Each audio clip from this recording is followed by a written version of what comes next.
Salut. J'espère que vous allez bien. Un jour de plus dans ce déconfinement. Aujourd'hui, je voulais vous parler un petit peu de ce qui s'est passé avec Macron. Macron qui s'est fait bifler par un nazi 2.0, un pote à Papacito, qui mate du Zemmour sur ses news. Un gilet jaune au RSA qui lit du Mein Kampf. Franchement, un SS en salopette qui joue à l'épée. Je sais pas, ce mec-là, il a tellement de casquettes que je sais pas trop dans quelle case le mettre, mais bon, bref.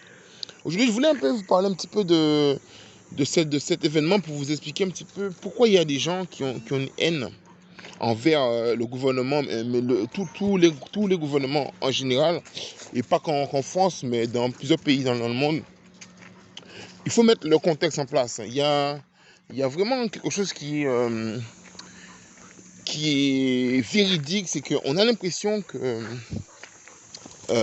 la seule violence qui est légitime, qui est normale en fait, c'est la violence qui vient du gouvernement en fait. C'est-à-dire que quand un gouvernement met en place des règles, des lois, des choses qui font mal au peuple, hein. Je prends des exemples simples, la retraite, ou des choses voilà, ou la réforme de l'assurance chômage, où on baisse les primes, on baisse les trucs, où les gens ils sont moins bien on va dire, avantagés par rapport à la vie.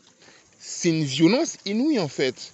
Et c'est vrai que on est dans une société où on se demande mais vers qui on peut se tourner pour avoir une vie meilleure, parce que le problème de nos sociétés en général, c'est que l'humain a disparu en fait.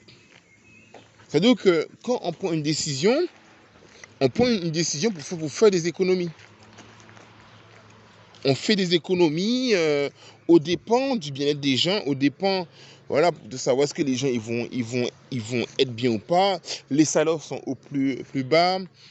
L'État l'État français et d'autres États ont mis en place un capitalisme qui a délocalisé des entreprises sans prendre en compte le désert que ça allait faire, le désordre que ça allait mettre dans la vie des gens. Et c'est vrai que le gouvernement a le droit de pourrir la vie des gens, le gouvernement a le droit de mettre en place des règles qui contraignent les gens, parce que nous, il faut savoir, moi, en tout cas, moi, je fonctionne comme ça. Moi, je suis un animal. Si on essaie de m'étouffer, je me débats en fait.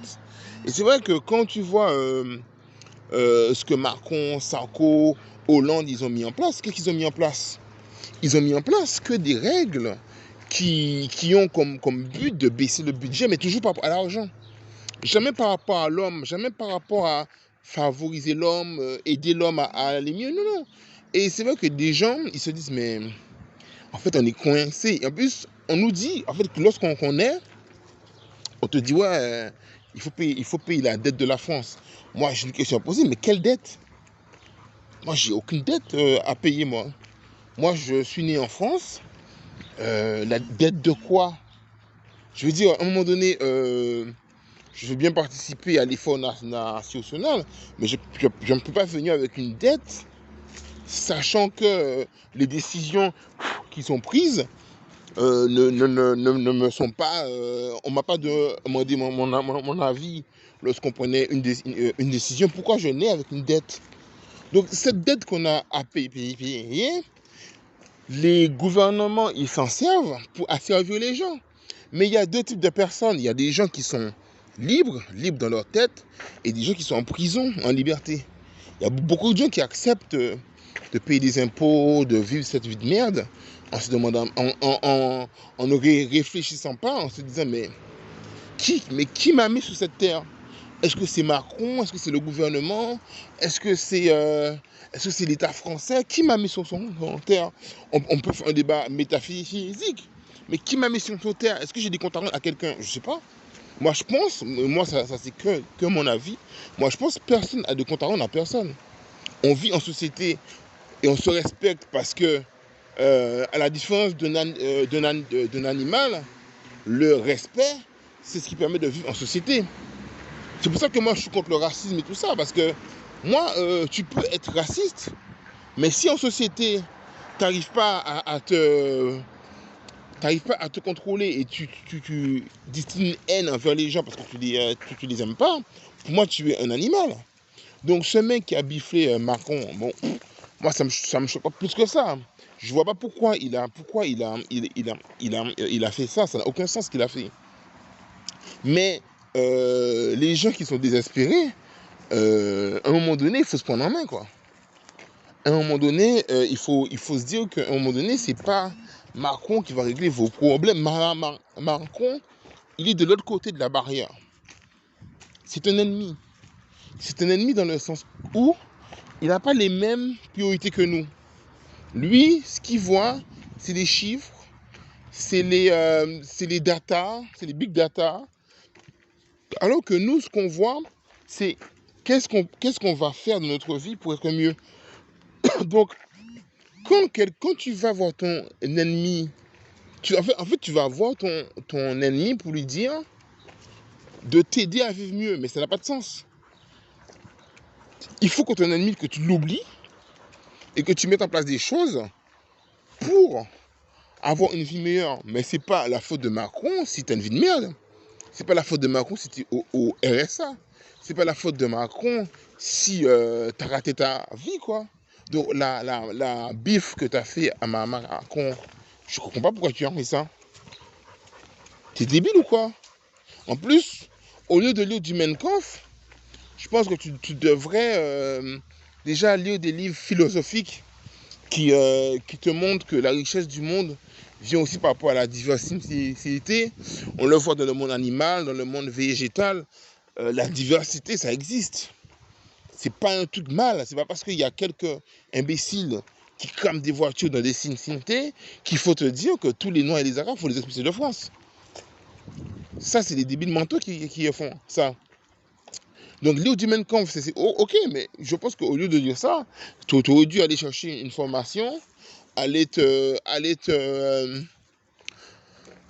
apprendre la vie. Voilà, à un moment donné, il faut que tu arrêtes aussi de croire que la rage blanche, faut arrêter avec ça. Hein. La rage blanche, c'est pas une fin en soi. Hein. Je veux dire, c'est pas un critère qui fait que la France redevienne blanche, en fait. Pour que la France redevienne blanche, il faut expulser tous les Noirs et les Arabes, mais il faut aussi expulser tout l'argent que la France a volé aux Arabes et aux Noirs. Tu peux pas expulser les Noirs et les Arabes et garder leur fric. Ça s'appelle du vol. Donc arrête de faire ton papa Sinsidito. Arrête de regarder Zemmour sur CNews. Prends-toi en main. Lâche Mein Kampf. Les adorateurs d'Hitler, tout ça. Allez, voilà, à un moment donné, il faut arrêter. Il faut revenir à la réalité. Et à un moment donné, il faut aussi se dire que cette haine qui existe, ben, il ne faut pas la regarder comme étant quelque chose qu'il faut exprimer. Il faut garder sa haine et la transformer en action pour se débarrasser de ces gens. Il y a des gens qui me disent « Ouais, j'ai la haine contre Macron, je vais voter Marine Le Pen. » Et Marine Le Pen, Marine Le Pen, c'est ma pote. Hein. Alors pourquoi? Alors il y a des gens qui disent que j'aime pas Marine Le Pen. Non, c'est pas ça. J'aime pas les racistes, en fait. C'est vrai que les racistes, de tout bord, hein, c'est pas que des racistes blancs envers noirs, c'est envers noir, blanc. Je n'aime pas les racistes. Voilà, je suis peut-être de la génération je sais pas, Y, je sais pas comment on appelle ça, mais je suis d'une génération, en fait, où moi, je vois pas la couleur de peau, moi je vois la couleur des sentiments des gens, en fait. C'est-à-dire que si tu es un connard et que tu es noir ou blanc, ben je vais plutôt voir que tu es un connard avant de voir que tu sois noir ou blanc ou arabe, en fait. Et moi, j'ai envie que je vive dans une société où on ne juge pas les gens par rapport à ce qu'ils sont, par rapport à ce qu'ils font. Parce que tu peux avoir deux noirs, deux blancs, deux arabes qui vont pas fonctionner de la même manière. Et ce serait injuste de les intégrer avec la même mentalité juste parce qu'ils sont noirs ou arabes ou blancs, quoi. Donc à un moment donné, il faut se prendre en main Bifler le président, c'est pas une solution. Ça sert strictement à rien. Ce mec-là, au lieu de lire du Mein Kampf, il aurait dû lire un livre pour apprendre à faire un métier. Voilà, 8 ans au chômage. Le mec, attends, imagine, le mec, ça fait 8 ans qu'il est au chômage. Ok. Il critique des Noirs et des Arabes qui vont travailler, qui payent des impôts pour que lui, il touche le RSA. Et lui, il veut expulser des Noirs et des Arabes parce que l'image de la France n'est pas bonne. Voici voici le résultat d'une France qui est nostalgique de la race blanche, une France qui oublie la colonisation. En fait, cette France-là, elle veut oublier que la France était blanche, oui c'est vrai. Après, elle a colonisé, puis elle s'est métissée. En fait, eux, ils veulent passer de la France était blanche à pourquoi il y a des Noirs en France. Ben, prends un livre d'histoire, Mein Kampf, brûle-moi ça, prends un livre d'histoire et essaye de comprendre pourquoi il y a des Noirs en France, pourquoi la France elle a autant d'influence en Afrique. Essaie de comprendre ton histoire, parce que l'Afrique fait partie de ton histoire, parce que tes parents, tes grands-parents blancs, ils ont colonisé d'autres peuples. Donc, si tes parents n'avaient pas colonisé d'autres peuples, ton pays serait blanc.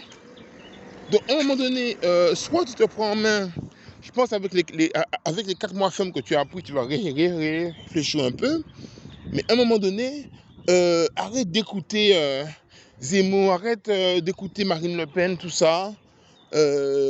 Cultive-toi en prison et puis essaie de voir un petit peu la vie autrement, parce que tu t'es bloqué là, t'es bloqué là, tu es bloqué noir, arabe, blanc. Non, la vie c'est plus compliqué que ça. Et on a tous des objectifs de vie. Tous les Noirs ne veulent pas brûler des voitures, ne veulent pas foutre la merde. Tous les Arabes ne sont pas des dangereux, des dangereux djihadistes. Et voilà, à un moment donné, il faut arrêter avec ça. Il faut regarder la vie telle qu'elle est. Je sais que tu vas pas bien, mais j'espère que tu vas réfléchir pendant ces 4 mois-là, où tu vas penser ton geste. Ton geste n'a aucun sens. Tu viens de bifler quelqu'un qui est censé être celui qui te cause le plus de tort, au lieu de te prendre en main, aller chercher un travail, voyager, je sais pas moi, bref. Allez, plus, allez, bye.